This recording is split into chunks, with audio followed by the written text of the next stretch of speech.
I welcome you all to this course on print and broadcast journalism. I hope you are all enjoying this course on this MOOC platform. In today's class, we will be discussing about the components of news writing.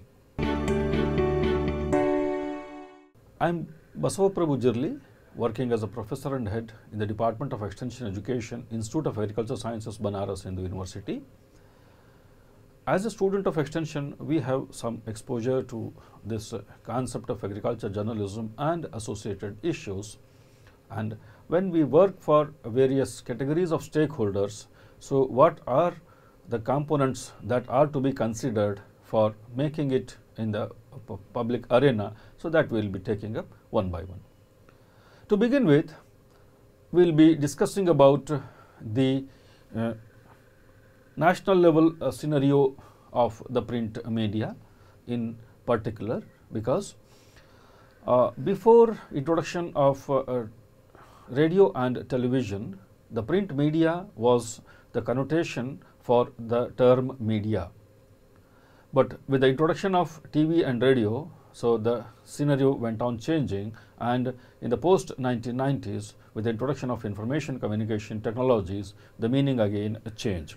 So as on date, the registered publications in India are 1,18,239. This is the data retrieved from the registrars of newspaper in India, under which newspaper category we find around 17,573 publications. Under periodical category, we have 1,06,666 publications. If you look into it from the language wise analysis, Hindi occupies the major portion, about 50% we can say, a little less than 50%, and this is the largest spoken language in India also. But the second position is occupied by the English. The number of publications, it is 14,626.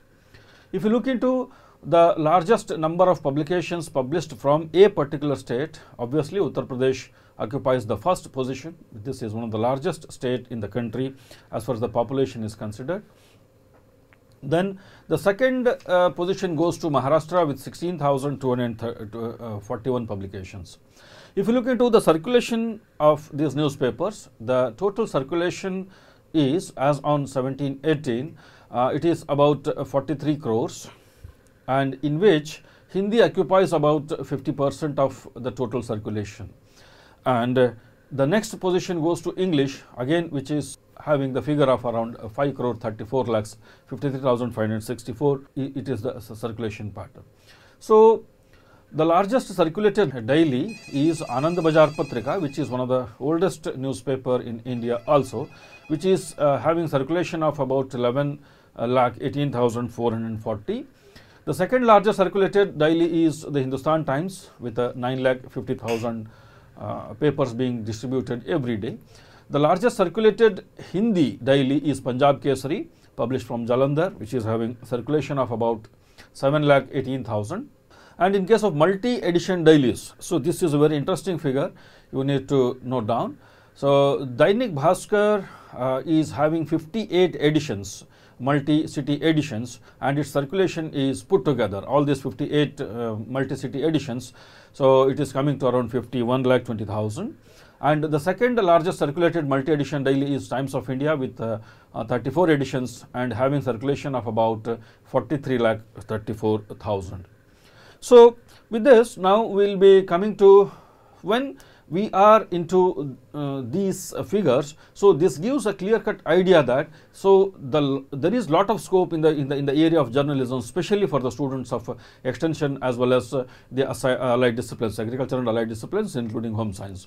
So because we need to decide upon our target groups, because more than 50% of the farmers population is involved in agriculture, and half of the population is women. So both need lot of educational inputs from research and development institutions. So as we were discussing, so print medium was the only medium, so which was in earlier days for dissemination of information, but now we have number of platforms. And accordingly, as a student of extension, we need to get ready ourselves to decide on the target audience and how to provide them the appropriate information. So for which the platforms are, so this is the traditional newspaper and the periodicals what we have. Radio and TV, we try to consider them as information communication technologies, but with the advent of the ICTs, so these are being classified as the traditional ICTs. Now the dominating media is the cyber media and the OTT platforms and the social media, but in all these platforms the reader or the viewer is common for all of us. So we need to identify our audience, who are my target audience. So how can I provide him the information? So that is what is the basic issue, and that we will be taking up in this discussion. Now coming to the parts of news. So largely if we look into the first part that we come across in the news is the headline, obviously, so which attracts the reader. Then the byline. So byline is the author who has presented that news. So in some cases we find it in the beginning, immediately after the headline, or in some cases at the end of the news story. Then the lead. Lead is very, very important. We will be discussing about different forms as well as different types of lead. This is a window which displays the entire news, so through which we can have a basic idea, so how exactly the news looks into. Then the caption. So wherever we involve the photographs or the videographs in case of electronic medium, we need to add certain headings and subheadings and the language translation and all those things which covers under the caption. And this is the latest addition in case of journalism inputs, wherein we are going for voice of the population. So wherein to make the news more authentic, we are taking the help of the local people and where the incident has happened and how it has happened and what they feel about that, whether they are for it or they are against it or they are neutral about that, what the people of that particular locality want to say. So these are different parts of news. We will be looking them one by one.